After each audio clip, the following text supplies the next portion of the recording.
অতঃপর এখন আমরা চতুর্থ শ্লোকের বিশ্রাম দিয়ে পঞ্চম শ্লোকটি আরম্ভ করব। এই পঞ্চম শ্লোকে প্রবোধানন্দ সরস্বতীপাদ যে তত্ত্ব কথা বলেছেন সেটাই আমরা আস্বাদন করব। শ্রী শ্রী রাধারস সুধানিধি গ্রন্থের পঞ্চম শ্লোকটি হল আধায় মূর্ধনি যদা পুরুদার গিপ্প কাম্যং পদং প্রিয় গুণেরপি পিশ্চ মৌলে ভাবতি সেবনে ভজতাং রসকামধেনুং তং রাধিকা চরণ রেণুমহং স্মরামি।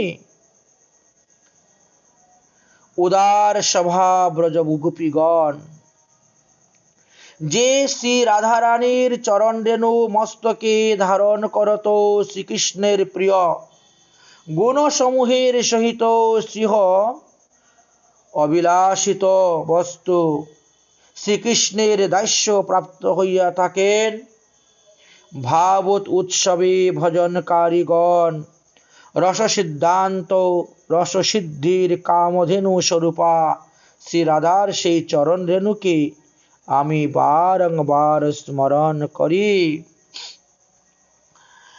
শ্রীপাদ প্রবোধানন্দ সরস্বতীর চিত্তে শ্রী রাধার পদরেণুর অপূর্ব মহিমা স্ফুরণ হওয়ায় তিনি পরপর দুটি শ্লোকেই রাধারানীর চরণ রেণুর মহিমার কথা কীর্তন করলেন। এই শ্লোকেও তিনি শ্রী রাধা পদরেণুর মহামহিমার অলৌকিক স্ফূর্তিতে তিনি বর্ণন করে গেলেন। শ্লোকের পূর্বার্ধে তিনি কি লিখলেন? উদার গুপ্য ইয়ৎ মূর্ধনি আধার পিশ্চ মৌলে প্রিয় গুণৈরপি কাম্য পদম আপুঃ। অর্থাৎ উদার স্বভাব ব্রজগোপিকাগণ শ্রী রাধার চরণের রেণু মস্তকে ধারণ করিয়া শ্রীকৃষ্ণের সন্তুষ্টজনক মনোজ্ঞ গুণাবলীর সহিত সিংহ অবিলাসিত বস্তু অর্থাৎ শ্রী গোবিন্দের সেবা লাভ করিবার ধ্যান ধন্য হয়ে থাকেন। গোপীগণকে উদার বলে আখ্যা দিয়েছেন কেন? তাহাদের আত্মেন্দ্রিয় প্রীতিবাসনা শূন্য নিষ্কাম প্রেমের সূচনা শাস্ত্রে বলেছে, তাই তাদেরকে উদার বলেছেন। আত্মেন্দ্রিয় সুখবাঞ্ছা নাহি গোপিকার, কৃষ্ণ সুখ দিতে করে সঙ্গম বিহার। তাদের নিজের কোনো আত্মেন্দ্রিয় সুখ নেই, তারা কৃষ্ণকে সুখ দেওয়ার জন্য কৃষ্ণের সঙ্গে মিলিত হন। কৃষ্ণ লাগি আর সব করি পরিত্যাগ, কৃষ্ণের জন্য বাড়ি ঘর আত্মীয় স্বজন ইষ্টি কুটুম্ব স্বামী আদি সবাইকেই তো ত্যাগ করে দিলেন। এমনকি নারী ধর্ম, কুলধর্ম, বর্ণধর্ম, সমাজ ধর্ম, আশ্রম ধর্ম সব পরিত্যাগ করে তারা বনে চলে আসলেন। কৃষ্ণ সুখ হেতু করেন শুদ্ধ অনুরাগ। শ্রীকৃষ্ণকে পাওয়ার জন্য এইভাবে শুদ্ধ অনুরাগ তাদের হয়েছিল। এই নিষ্কাম নিঃস্বার্থ নিরপেক্ষ বিশুদ্ধ প্রেম বিশ্বে পরম দুর্লভ। যাহারা কৃষ্ণ অনুরাগের প্রবল প্রেরণায় সর্বধর্মের কে তিলাঞ্জলি দিয়া কৃষ্ণ সেবায় তন্ময়তা পূর্ণ হয়েছিলেন, উন্মাদিনী হয়েছিলেন, সেই গোপীদেরকে উদার আখ্যা দেওয়াটা তো ভুল নয়, এটা যুক্তিযুক্তই হয়। কারণ শ্রীকৃষ্ণকে সুখ দেওয়ার জন্য, শ্রীকৃষ্ণকে আনন্দ দেওয়ার জন্য গোপীরা কি না করেছেন? লোকধর্ম, বেদধর্ম, দেহধর্ম, কর্ম, লজ্জা, ধৈর্য, দেহসুখ, আত্মসুখ, মর্ম, দুস্তর আর্যপত আর নিজ পরিজন, স্বজনে করেহি যত তারণ বৎসন, সর্বত্যাগ করি করেন কৃষ্ণর ভজন, কৃষ্ণ সুখ হেতু কৃষ্ণ সুখ হেতু করেন প্রেমের সেবন। তাহলে সবকিছু ত্যাগ করে কৃষ্ণের সুখের জন্য তারা প্রেমের দ্বারা সেবা করেছিলেন। ইহাকে কহি যে কৃষ্ণের ধীর অনুরাগ, যশ্চ ধৌত বস্ত্রে জয়িছে নাহি কোনো দাগ। কোনো বস্ত্র যদি ভালো করে ধোয়া হয়, ধৌত করা হয়, তাতে যেমন কোনো দাগ থাকে না, ঠিক তেমনি ভাবে গোপীরা শ্রীকৃষ্ণকে ভালোবেসেছিলেন। কৃষ্ণের সেবা করার জন্য তারা যে সমস্ত ধর্মগুলোকে পরিত্যাগ করেছিলেন, ইহাতে তাদের কোনো পাপ হয় নাই বা অপরাধ হয় নাই। শ্রীপাদ শুকমুনি ইহাদের প্রেমের উদার্যের কথা ভাগবতেও বর্ণন করে গিয়েছেন, নির্মূল্যভাবে বলে গিয়েছেন। শ্রীমুখে উক্তি প্রকাশ করিতে গিয়ে বলিয়েছেন, ভাগবতের দশম স্কন্ধে 31 অধ্যায়ের 19 নম্বর শ্লোকেতে আপনারা দেখতে পাবেন, সেখানে কি বলেছেন, ইয়তে সুজাতু চরণাম্বুরুম স্তনেষু ভিত্তাসনে প্রিয় দধিমহি কার্কেষু, তেনাটভিমটসি তদ্ব্যতস্তেন কিং ভীষ্মে কৃপাধিভমতি ধীবরধায়াং ন। রাসলীলার কথা। রাসে শ্রীকৃষ্ণ অন্তরিত হইলে তদীয় বিরহ কাতুরা ব্রজবাসীগণ, ব্রজ সুন্দরীগণ, ব্রজ রমণীগণ বলিলেন, হে প্রিয়, তোমার যে চরণ যুগল সুন্দর, সুন্দর কালেরও সুন্দর, জাতিতে সমুৎপন্ন, কমল হইতে অতি সুন্দর এবং কমল হইতে অতি সুকোমল, সেই চরণের মধ্যে কোনো একখানি চরণ যখন আমরা বক্ষে ধারণ করি, তখন আমাদের কঠিন কুচতটে ওই চরণ ব্যথা লাগিবে ভাবিয়া ভীত হইয়া ধীরে ধীরে আমাদের বক্ষে তোমার চরণ স্থাপন করিয়া থাকি। সেই চরণে তুমি এখন এই গভীর রজনীতে বৃন্দাবনের কঙ্কন কাটা যুক্ত কঠিন মাটিতে বিচরণ করিতেছ। ইহা ভাবিয়া তো আমাদের মন, তোমাগত প্রাণ, আমাদের বুদ্ধি অতিশয় বিভ্রান্ত হইতেছে। এখানেও প্রণিধানযোগ্য বিষয় এই যে প্রিয়া প্রিয়কে বক্ষে ধারণ করিয়া সুখে আত্মহারা হইয়া থাকে। ইহা ভালোবাসার একটা স্বাভাবিক রীতি। কিন্তু ব্রজদেবীগণ তাহাদের প্রাণকুটি প্রিয়তম শ্রীকৃষ্ণের চরণ বক্ষে ধারণ করিয়াও সুখে আত্মহারা না হইয়া শ্রীকৃষ্ণ সুখের দিকে লক্ষ্য রাখিয়া সুখের প্রতিযোগী যে ভীত, সেই ভীতিতে বিভোল চিত্তে শ্রীচরণ ধীরে ধীরে তারা বক্ষে ধারণ করিতে। ইহাতে বুঝা গেল রসিক জন বেদ্য নিজ সুখ কামিতার অত্যন্ত ভাব প্রদর্শন হইয়াছে। প্রেমের রাজ্যেতে গেলে পরে দেখবেন ব্রজদেবীগণ ব্যতীত এইরূপ উক্তি আর কুত্রাপি শোনাও যায় না, দেখাও যায় না, কোনো শাস্ত্রে দৃষ্ট হয় না। সুতরাং আত্মেন্দ্রিয় সুখ বাসনাকে কৃষ্ণ সুখের দ্বারে কিভাবে উৎসর্গ করিতে হয়, ইহা ব্রজসুন্দরীগণ যেমন জানেন, তেমনি আর কেউ জানেন না। তাহাদের যে এশীয় অঙ্গ মার্জনাদি দেহপ্রীত দৃষ্ট হয়, উহাও শ্রীকৃষ্ণ সুখের পর্যবসতি। শ্রীল কবিরাজ গোস্বামী পা চৈতন্য চরিতামৃতের আদি লীলায় এই বিষয়ে কিছু পয়ার ছন্দে উল্লেখ করে গিয়েছেন। তিনি বললেন, তবে যে দেখি গোপীর নিজ দেহ প্রীত, সেহ তো কৃষ্ণের লাগি জানিও নিশ্চিত।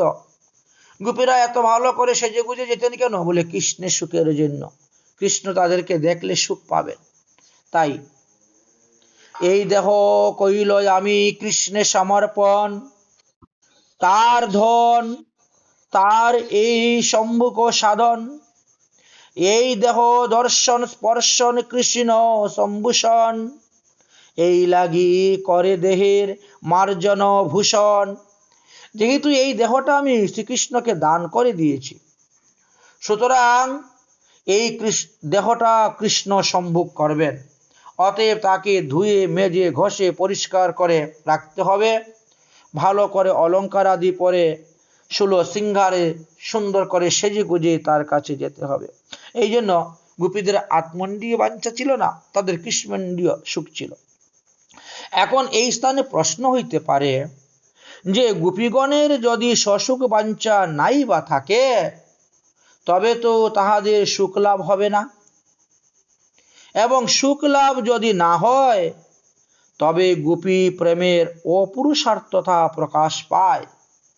যেহেতু সুখ বা আনন্দই হলো পুরুষার্থ, এই প্রশ্নের উত্তর সমাধান করতে গিয়ে শ্রীল কৃষ্ণদাস কবিরাজ গোস্বামী চৈতন্য চরিতামৃতের আদি লীলার চতুর্থ পরিচ্ছেদে বললেন, গোপিকা করেন যবে কৃষ্ণ দর্শন, সুখ বাঞ্ছা নাহি সুখ হয় কোটি গুণ, তাহা সবার নাহি নিজ সুখ অনুরোধ, তথাপি বারহে সুখ পরিল বিরোধ। এই বিরোধনের একমাত্র দেখি সমাধান, গোপিকার সুখ কৃষ্ণ সুখের পর্যবসান। প্রীতি বিষয়ানন্দ তদাশ্রয়ানন্দ, তাহা নাহি নিজ সুখ বাঞ্চার সম্বন্ধ, নিরুধোপাধি প্রেম যাহা তাহা এই রীতি, প্রীতির বিষয় সুখের আশ্রয়ের প্রীতি।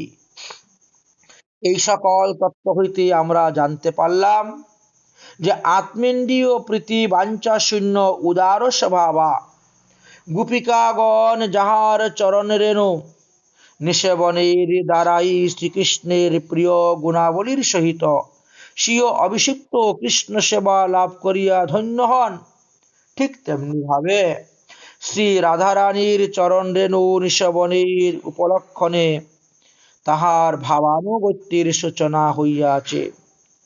নিত্য সিদ্ধ গোপীগণের ভাবানুগত্য ব্যতীত গোপী ভাব কখনো সিদ্ধি হয় না বা হতেই পারে না।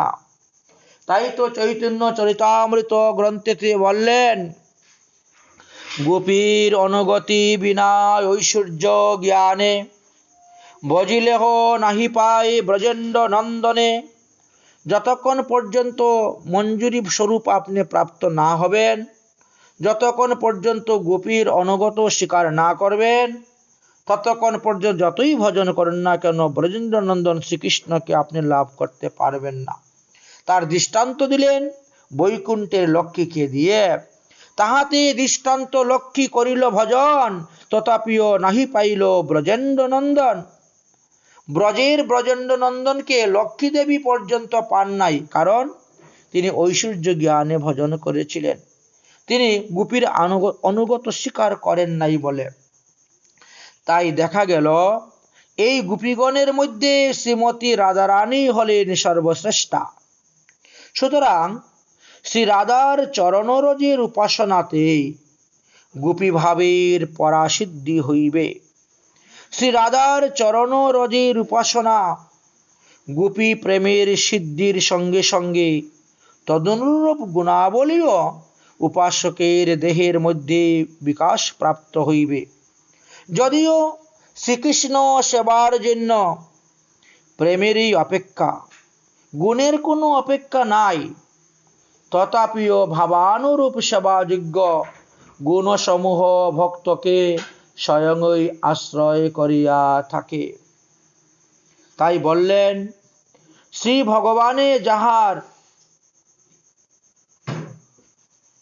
অকিঞ্চনা ভক্তি আছে, সমস্ত গুণের সহিত সমস্ত দেবগণ তাহাতে নিত্য বাস করেন।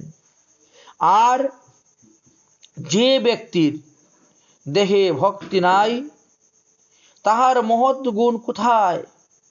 যেহেতু সেই ব্যক্তি চিত্ত সর্বদা অসৎ মনোরথের দ্বারা অনিত্য বিষয় সুখাদিতে ধাবিত হইয়া থাকে।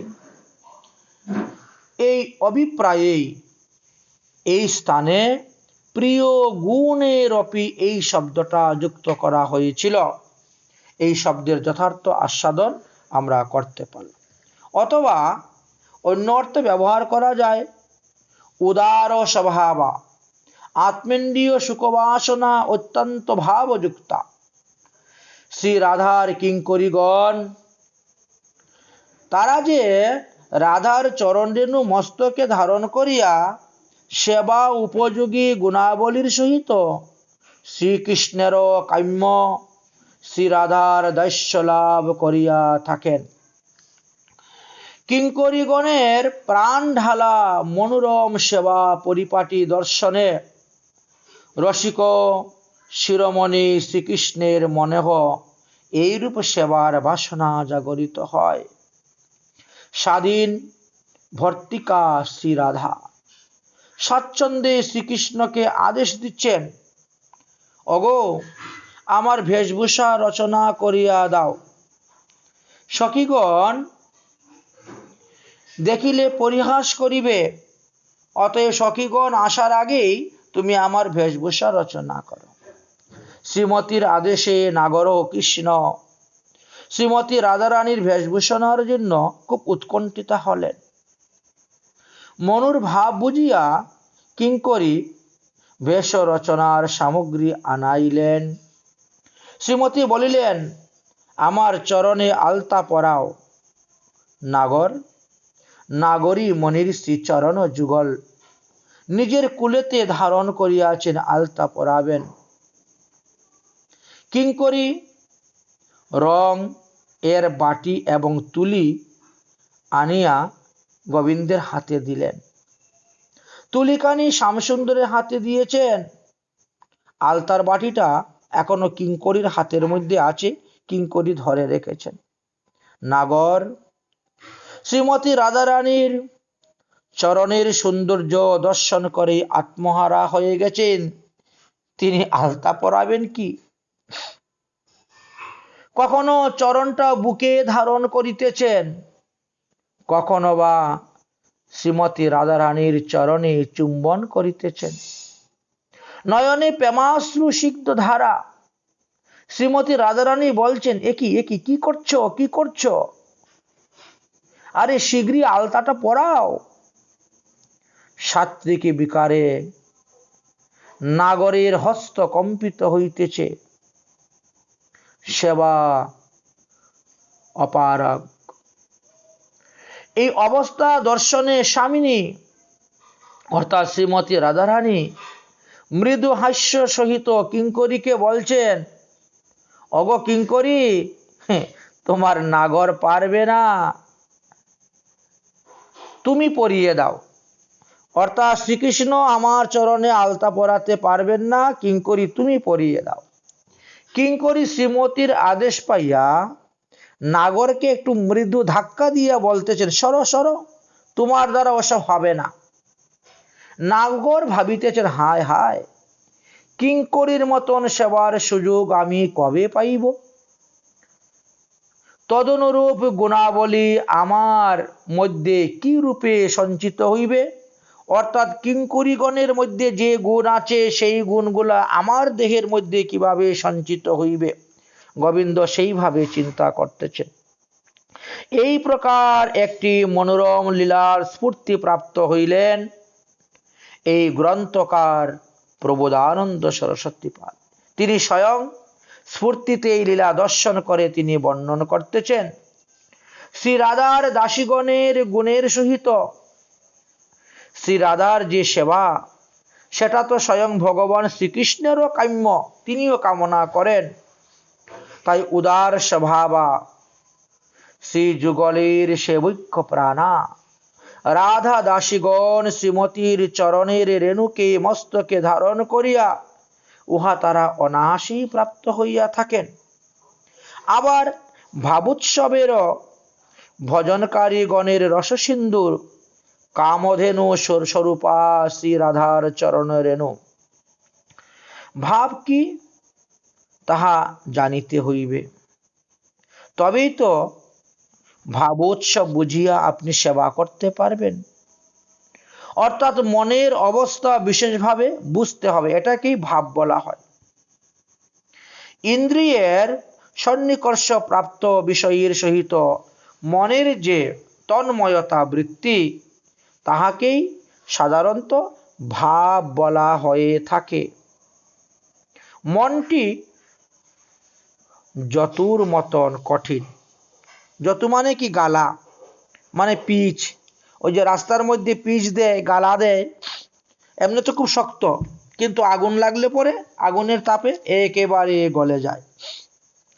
তাই মনটি যতুর গালার মতন কঠিন, অগ্নিতাপে গলিত যতুর ন্যায় বিষয়ের সংযোগে মনও গলিত হয়। তখন গলিত মনের সহিত বিষয়টি আহিত হয়েই মনটি বিষয়ে কাতরা প্রাপ্ত হয়। এই প্রকারে বেদ বেদান্ত আদিতে দেখতে পাওয়া যায়, লেখা আছে। বেদান্তর স্পর্শশূন্য বিষয় আকার আকৃতির চিত্তবৃত্তির নামকে ভাব বলা হয়। শ্রী ভগবানের নাম, ভগবানের রূপ, ভগবানের গুণ, ভগবানের লীলাদি সন্নিকর্ষ প্রাপ্ত হইয়া মন যখন তদাত্মাকর লাভ করিবে, অর্থাৎ তন্ময় হয়ে যাইবে, তখন তাহার নাম হয় ভগবত ভাব। এই ভাব আবার দুই প্রকার হতে পারে। একটি বিষয়ে মানে ভগবানের প্রতি আনুকূল্য আত্মক, অপরটি বিষয়ের প্রতি প্রতিকূল আত্মক। উদাহরণস্বরূপ আমরা বলতে পারি কংস এবং শিশুপালাদির, তাদের মনেও ভয় এবং দ্বেষ সতত শ্রীকৃষ্ণকে ভাবিতে ভাবিতে তন্ময় হইয়াছিলেন, কিন্তু তাহাদের প্রতিকূল আত্মক ভাব থাকায় উহা ভক্তি নামে আজ্ঞা দেওয়া হয় নাই। প্রতিকূল আত্মক ভাবে ভগবত মাধুর্য আস্বাদন করা যায় না, অনুকূল্য আত্মক ভাবেই ভগবত মাধুর্য আস্বাদন করা যায়। আনুকূল্য ভাবাত্মক শব্দের অর্থ হলো যে শ্রী ভগবানের আনুকূল্য স্পৃহা বা তাহার সেবা করিয়া সুখী করার বাসনা। এই বাসনা যতই বিশুদ্ধ বা নিরুপাধি হইবে, ততই ভাবের উল্লাস বা উৎস হইবে। শ্রী রাধার কিঙ্করীগণের শ্রী যুগলের প্রতি যে ভাব, তাহা এতই বিশুদ্ধ বা আত্মেন্দ্রিয় সুখবাসনা শূন্য যে অতি সূক্ষ্মাতি সূক্ষ্ম উপাধি পর্যন্ত তাহাতে নাই। অর্থাৎ ক্রমশ আমরা সেই বিচার সম্মুখীন হয়ে দেখব। অতএব শ্রীমতী রাধারানীর দাসীগণের ভজনই ভাব উল্লাসের ভজন। সেই রাধা কিঙ্করীগণের যুগল সেবারূপ রসসিন্ধুর সাক্ষাৎ কামধেনু স্বরূপা শ্রী রাধার চরণ রেণু। ক্ষীরোদ দধি হইতে উক্ষিত হবিধান্নাদির নাম কামধেনু। কামধেনু যেমন বাঞ্ছিত ফল প্রদানে সমর্থ, তদ্রূপ শ্রীমতী রাধারানীর পদরেণু রাধা কিঙ্করীগণের অকিল রসসিদ্ধ প্রদানের চরম সমর্থ। ইহাই সখী, ইহাই দাসী, অর্থাৎ ইহারাই সখী, ইহারাই দাসী। দাস্য রসের ভিতর দিয়ে সৈক্য রসের আস্বাদন। এমনকি রস শাস্ত্রকার গণের মতে বাৎসল্য রসের সহিত মধুর রসের বিরোধ আছে, কিন্তু দাস্য রসের জন্য শ্রী রাধার ভাণ্ডারে বাৎসল্য রসেরও কোনো অভাব নাই। একাধারে দাস্য, সৈক্য, বাৎসল্য, মধুর সর্ববিধ রসের আস্বাদন দানে রাধা কিঙ্করী গণের পরাসিদ্ধি কামধেনুর ন্যায়ই শ্রীমতী রাধারানীর পদরেণু।